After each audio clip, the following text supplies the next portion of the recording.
Hello, hello. I hope that you all are having a great day today. Welcome to my channel. I am Janine, and you're watching Janine Journeys in Books. So today I have a different kind of video for you, and it is letting you know my three favorite books, or the three best books that I read in 2023. And so yes, I know it is July of 2024, but given that I started my channel here in July, I didn't get a chance to do the normal January video that a lot of people do, that they discuss their best books of 2023. So I'm doing that now because I read three amazing books in 2023 that I absolutely want to share with you all. And so I didn't want to not get to those. So I'm not going to include, I didn't read them in 2024. I've read some good ones so far this year, but these are all three books that I read in 2023. Doesn't mean that they were published in 2023. It's just that's when I read them. So all three of these, believe it or not, are historical fiction. So again, historical fiction is one of my favorite genres to read. It's not my only genre I read, but it just so happens that these three were historical fiction. These three were also written by women. But before I get to the books, do me a favor and let me know about how your reading is going this week. What book are you reading right now? Who's the author? Is it something you'd recommend? How's it going? And if you don't want to leave a detailed comment, just put an emoji in the comment that would describe how your book reading is going this week. Is it great? Is it so-so? Is the book that you're reading, is it putting you to sleep? Just put an emoji in the comment. All right, so let's start with the first book, and these are not in any particular order. All three of these books are 5 out of 5 star recommendations from me. I would absolutely say go put them on hold at your library right now, or use the link in the description box to get your own copy. But I highly recommend each of these three books. I should say this. These books are all, I read these as library copies, so I don't have the physical books with me, so I'll put the picture on the screen. But the first book was The Four Winds by Kristin Hannah.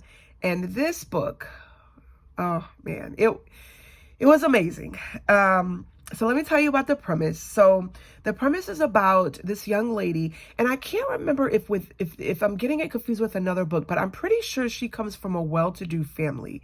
But she gets mixed up with this guy who's just a regular guy, maybe not her social standing, but she falls for him and ends up marrying him, and she goes to live with his family who lives on this farm. And the setting is Texas, and this is just before the Great Depression, so 1920s going into the 1930s.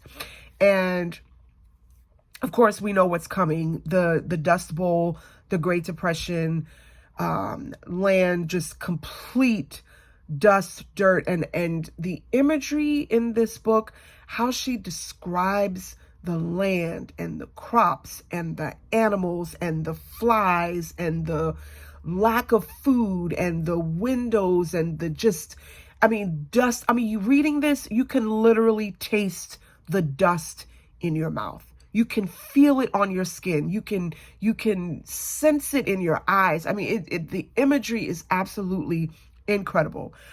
Besides that, though, is just this human story of resilience and fortitude and perseverance and just flat out survival. Just the human condition. Again, it seems that I really enjoy reading books about that. So eventually, the husband just disappears. He leaves. And the wife knew that at some point he had been talking about going to California. He's been talking about it, and eventually one day he just disappears. And she's left there, and literally they get down to the bare bones where if they don't leave, they're going to die. And so she gets her kids together, and they make the journey west to go to California. And I'm going to leave it right there with the synopsis, because this is a book that I want you to fully experience on your own without any hints or spoilers. I really want you to enjoy the full experience of this book because it was absolutely amazing. Their reception in California, it breaks your heart. It just breaks your heart. And you have to read this book. Again, just how she describes the human condition and interpersonal relationships, and just what people are willing to do when it comes down to life and death is just, it's just amazing. So I highly recommend The Four Winds by Kristin Hannah, historical fiction book set in Texas, Oklahoma region, moving west towards California, and just an amazing book. So that was the first one. The next one that I wanted to recommend you get, which was a favorite of mine in 2023, was West with Giraffes by Lynda Rutledge. So let me say about this, about The Four Winds. I found out about The Four Winds through the PBS Book Readers Club. It's a Facebook group. So it's like it's the only Facebook activity that I do other than checking on my kids' school. But I stay attached to that group because they have amazing book recommendations. And I've left a link to that Facebook group in the description box if you want to check them out. But I found out about The Four Winds through that group. And West with Giraffes, I also found out about that book through the PBS Book Readers Club Facebook group.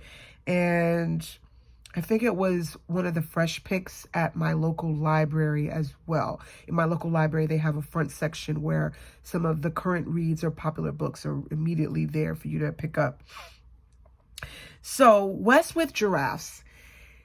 I think that I probably would not have picked this book up if not for the amazing likes and kudos that were in this Facebook group, because I personally had no interest in reading a book about giraffes, which is what I thought the book was entirely about, which it is, but it's so much more than that.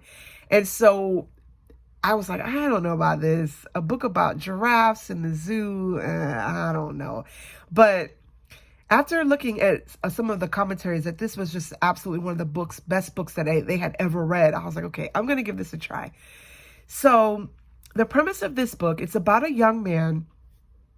And this book is actually starting off in the New England area. I want to say New York is where he's from, if I'm not mistaken. And then I think it from there picks up in like the Mid-Atlantic region, maybe Maryland, Washington, D.C. Again, I don't have the physical copy with me and it's been a while, but these giraffes are coming over from overseas. And I do forget what country, because this is only mentioned in the beginning, what country they originated from. It may have been Paris, if I'm not mistaken, but the giraffes are shipped overseas to the U.S.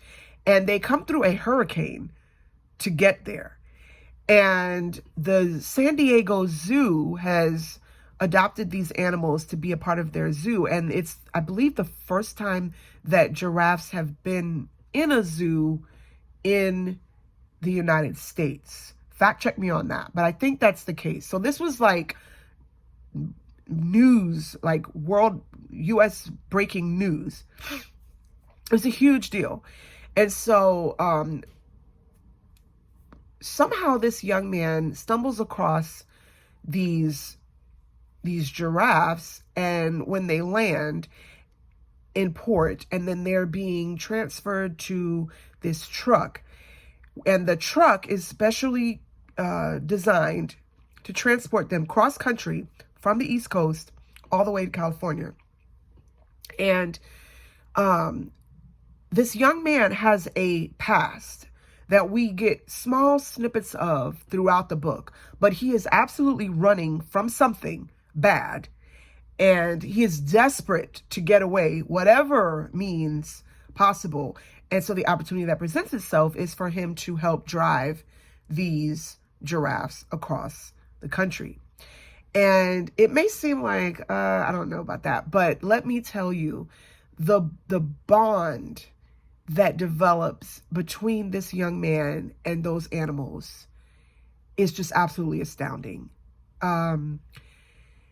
the stories of the other older gentleman that is caretaker of these giraffes, who's ultimately responsible for getting them to California. His story, his character, absolutely amazing. There's a young woman who pops up who is a news photographer, and she keeps popping up because she's trying to get this story. Her life, her character, absolutely fascinating. So of course, as they're traveling, you're on the journey with them, and you're seeing some of the places in the United States that they reach and some of the characters that they meet along the way. Absolutely unforgettable characters. I will mention this one. There is mention, because I don't know if I gave you the date on this. This is the 1930s as well. So, right around the Great Depression, but also around the World Wars. So a lot going on. Also, we have Jim Crow going on. So one of the cities that or towns, I should say, that they get to is a sundown town. And if you're not familiar with that, a sundown town is a place where African Americans were not supposed to be caught after the sun went down. So you don't want to be there after dark. And they end up going through the two gentlemen transporting the giraffes are Caucasian. And they end up traveling through this sundown town, and they run into this African American man. And that encounter, I think, is something that I will never forget as long as I live reading this book. The way the author describes the encounter, the way the author describes the face of this man, his eyes, his demeanor, the sheer terror that is coursing through him. I mean, you can't help but feel it in your bones, because you know what ultimately awaits this man if somebody catches him in this town after dark. And just the desperation that they experience and the encounter that they experience, the three of them, is just unforgettable. So again, I don't want to give too much away from this book, because I absolutely believe that West with Giraffes, don't read anything. Don't read any synopsis reviews. I highly encourage you to go into West with Giraffes completely blind. Just pick it up, no foreknowledge, just to absolutely experience the most out of this book. All the shocks, all the suspense, all the surprises, all the wows, all the jaw-dropping moments. Just pick it up straight from scratch and just start reading. Just know that I said that it's a 5-star read. I absolutely think you will enjoy it. I absolutely think that it is unforgettable. But other than that, don't read anything about it. Just grab it and read it. And then come back in the comments and let me know. And if all you can put is WOW, I understand. This was an amazing book. So that one was West with Giraffes by Lynda Rutledge. Okay, so the last book that I wanted to tell you about is, again, an amazing book. This book sent me, I almost stopped all of my fiction reading because I was trying to just find all of these books that I could on the history. And I have to give a little premise here. And maybe this is part of why I like historical fiction so much. I don't know. But for some reason, in my high school and college education, I kind of have a gap with my studies of modern U.S. history. When I was in high school, for some reason, unbeknownst to me, I was supposed to take AP US history, but for some reason, the course was dropped. They didn't have someone to teach the class, so the course was dropped. So I never took it. And then I was a biochemistry major in college, so I didn't have to take a lot of history courses. I really only took Western civilization, which was more European history. It wasn't really United States history. So I have a huge gap in modern U.S. history from, let's say, 1970s to the present. And one thing I think I really want to do is take a college level course, maybe some of the free university level courses that they offer online just for your own enrichment, because I really do want to get a better overall understanding and just a survey of modern U.S. history from like the Vietnam War through the Cold War, through the Reagan years, all of that. I really want to get a better and a deeper understanding of what that was like. But this book, Along Petal of the Sea, it starts in Spain. So this has to do with the Spanish Civil War. And again, this is also early 1900s, 1920s. And so there's a civil war in Spain between fascists and another group. And again, it's been a while since I've read this, so I don't have a lot of concrete details. I just have the overall premise of the book. But there's this young woman who is married, and they end up having to leave. They're refugees. They end up having to leave Spain. And the husband, I believe, is a soldier, so he has to stay behind. But the woman travels with her brother-in-law to get out of the country, and he's charged with making sure she gets out of the country safe. And they end up in France. And just that whole journey in and of itself was just profound. It was just incredible, their journey. And even there's this scene on the beach in France where they're essentially refugees and they have no food, they have no money. They're women. It's a group of women because they've been separated, and it's a group of women and they're just there in the sand, just waiting for help, for hope. And I'm not going to give too much, because even that whole story was just an incredible story of how this main character gets out of that situation, who helps her, the connections that exist, which are like by chance, you know this person and they know this person, and so I can help you. Just all of it was just like, just on the edge of your seat, like heart beating, like, wow, oh God, thank God, she was able to get out of that and she didn't die there. So then they're in France for a while, I believe. And then there's a poet who charters a ship to help these Spanish refugees get to Chile. And so in Chile is where another part of this story takes place. And there's a lot discussed with the culture there, the political climate there, how they're received as Spanish immigrants. And just so much is discussed, so much about the human condition, so much about class and poverty, and just the will to survive against the odds, against persecution. There's an episode that happens much later in the book, and I'm pretty sure they're still in Chile at this point, but it's essentially where you have the nice city that's got the high rises and the tourist areas and the very rich and the elite. But then surrounding that area, you have the slums. And when I say slums, I mean true slums, shanty towns, shacks, where people are living, where there's no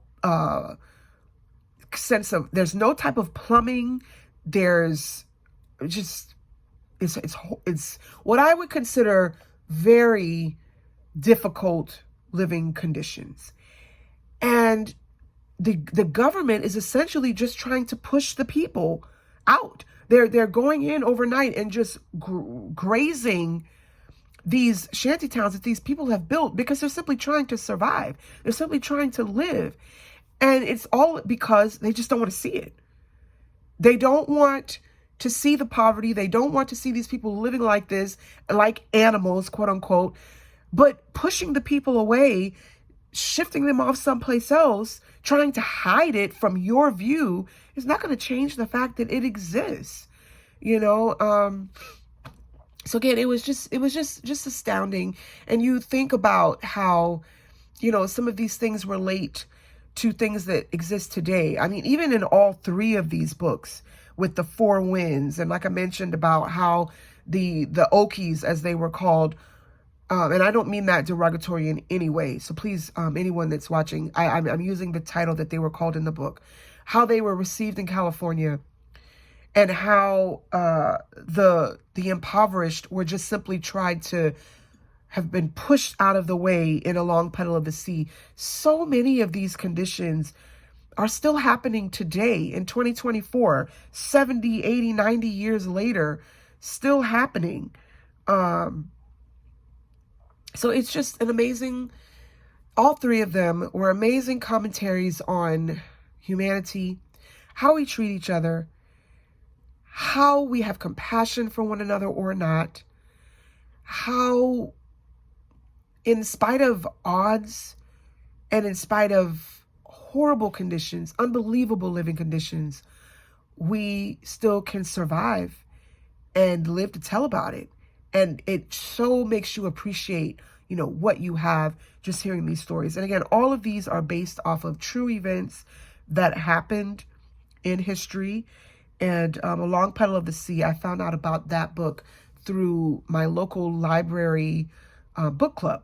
So that's a hint. If you're looking to get more into reading, your local library may have a book club that you can participate in, either in person, and sometimes they're virtual, because that's how I got started with my library book club. It was virtual, and because I can't always, you know, get away easily to the library to sit for an entire book club. But some of them were virtual, and that's how I found about A Long Petal of the Sea and the author Isabel Allende, which she is an incredible author. I absolutely want to read more by her. And I probably would not have picked up this book or even known about it had it not been for my library book club. So I would highly encourage you to check that out and see if that's something that your local library offers for free. And so, yeah, those were my 3 picks from 2023 that I highly recommend as amazing reads. Definitely you should read them. The Four Winds by Kristin Hannah, West with Giraffes by Lynda Rutledge, and A Long Petal of the Sea by Isabel Allende. So I hope that you enjoyed this video. Please like and subscribe if so. Again, leave a emoji in the comments to let me know how your reading is going this week. And I will see you in my next video.